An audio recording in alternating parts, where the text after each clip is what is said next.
G'day everyone, and welcome back to the Dean Usher Podcast.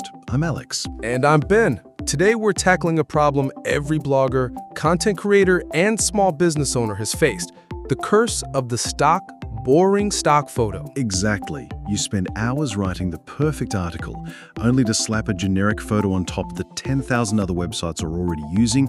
It's uninspired, and frankly, your readers just scroll right past it. It's what I call stock photo blindness. You see that same person in a suit smiling at a laptop, and your brain just tunes it out. But what's the alternative if you're not a graphic designer and don't have a budget for custom photography? That's the magic we're talking about today. We're going to show you, step by step, how to use AI image generators to create truly unique, eye-catching visuals for your blog, even if you have zero design skills. So, first up, why even bother with custom images? As you said, Ben, generic stock photos are invisible. Custom visuals, on the other hand, grab attention and reinforce your brand. So it's not just about looking pretty? Not at all. When you create your own images with AI, you get complete ownership rights. The image is perfectly relevant to your specific content, and you can maintain a consistent visual style across your entire blog. Plus, you're free from worrying about attribution and licensing fees. Okay, I'm sold. No more searching for business person pointing at chart and giving the same 5 images. Where do I start? What tools do I use? Great question. There are a few big players. You've got DALL-E 3, which is great for beginners and integrated into ChatGPT+. There's Midjourney, which is famous for its high-quality artistic results. Then you have options like Canva's AI generator, which is perfect if you're already using Canva for other things. That's a few options. If I'm a complete beginner and just want to dip my toes in without a steep learning curve, what's your pick? I'd recommend starting with either DALL-E 3 through ChatGPT or the Canva AI image generator. They're both incredibly user-friendly and give you great results straight out of the box. There are also fantastic free options like Seedream if you want to experiment without any cost. Now, the most important part of this whole process is the prompt.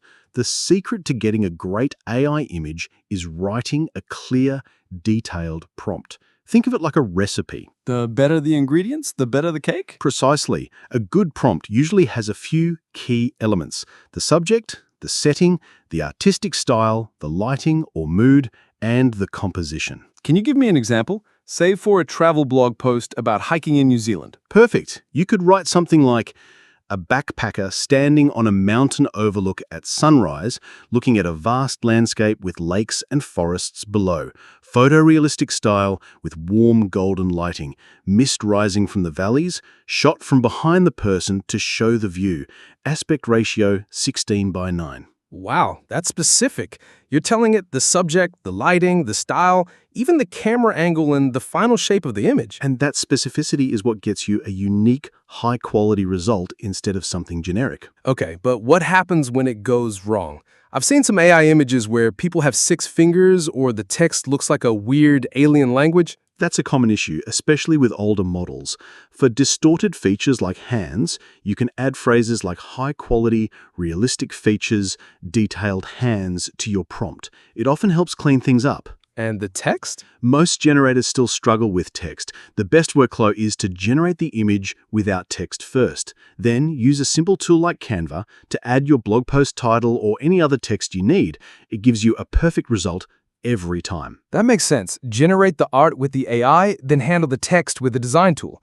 What if the image just looks bland? That usually means your prompt was too generic. Go back and add more specific details. What colors do you want? What's the mood? Is it a wide shot or a close-up? The more detail you provide, the better. Once you have an image you love, don't just upload it straight to your blog. You need to optimize it first. Why's that? Is it about SEO?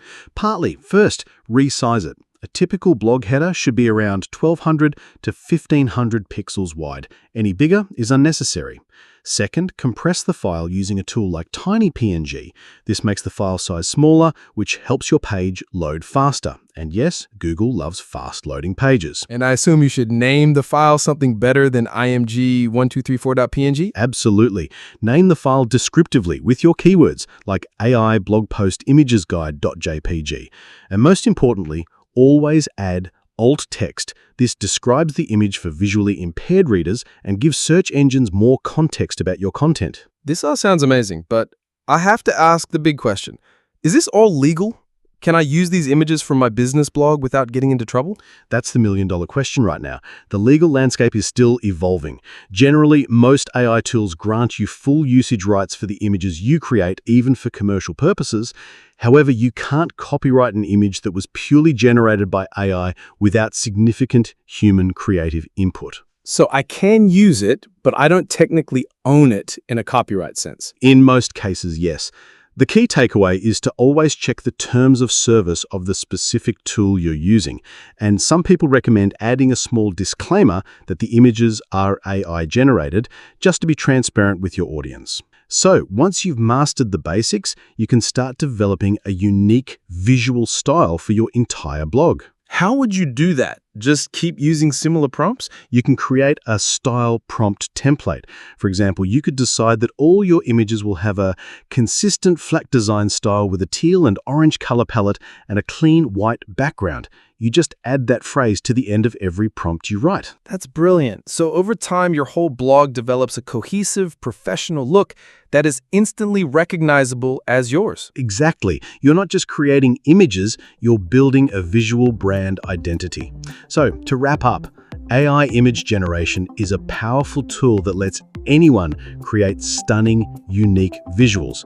It's about moving beyond boring stock photos and finding your own visual voice. The key is to write detailed prompts, not be afraid to experiment, and remember to optimize your images before you upload them. I'm genuinely excited to try this for my next post. And you should be.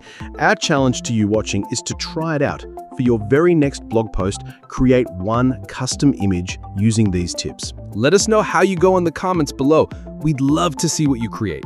Thanks for tuning in to the Dean Usher Podcast. Don't forget to like and subscribe for more tips to level up your online content. We'll see you in the next one.